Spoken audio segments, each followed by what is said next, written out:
सीधी तस्वीरें हम आपको दिखा रहे हैं। बुलंदशहर में प्रधानमंत्री नरेंद्र मोदी यहां रैली कर रहे हैं और वहां की ये तस्वीर इस वक्त आप देख रहे हैं। पश्चिमी उत्तर प्रदेश की ये तस्वीर इस वक्त आपके सामने, जहां प्रधानमंत्री पहुंचे हुए हैं। कई करोड़ की योजनाओं की सौगात देने वाले हैं प्रधानमंत्री नरेंद्र मोदी।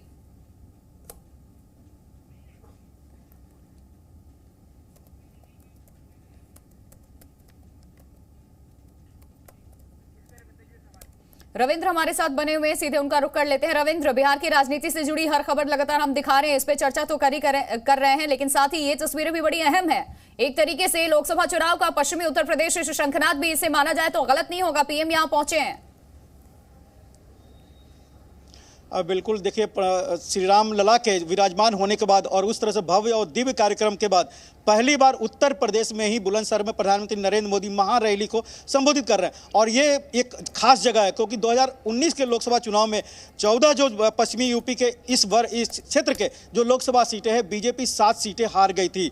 और इस बार बीजेपी 2024 में 75+ का एक टारगेट रखे हुए है। कई लोग तो दावा करते हैं कि 80 आएगी, लेकिन 75+ का एक रियलिस्टिक दावा किए हुए बीजेपी के कई बड़े नेता। वैसे हालात में ये 14 में से 14 जीतना है और इसलिए प्रधानमंत्री नरेंद्र मोदी के बुलंदशहर में ये रैली, महारैली को आयोजित किया जा रहा है। और इससे पूरे क्षेत्र में एक तो श्री राममय भी करना है और दूसरा विकास और की योजनाओं का शिलान्यास और लोकार्पण जो प्रधानमंत्री करेंगे। तो दो बातें होगी कि विकास की गाथा ये मोदी सरकार, योगी सरकार ही कर सकती है आगे भी, और दूसरा श्री राम विराजमान हुए क्योंकि बीजेपी की सरकार है केंद्र में भी और राज्य में भी, मोदी की गारंटी है। और इसलिए ये बुलंदशहर की रैली काफी महत्वपूर्ण होती है बीजेपी के प्रोस्पेक्टिव से, खासकर उत्तर प्रदेश को लेकर।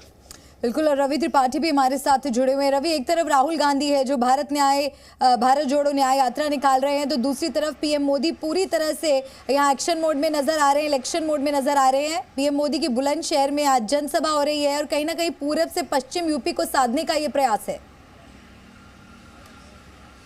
बिल्कुल बिल्कुल, देखिए जैसा रविंदर भी बता रहे हैं, आंकड़ा बीजेपी को लगता है, बीजेपी देखिए बिल्कुल बहुत कैलकुलेटिव चलती है।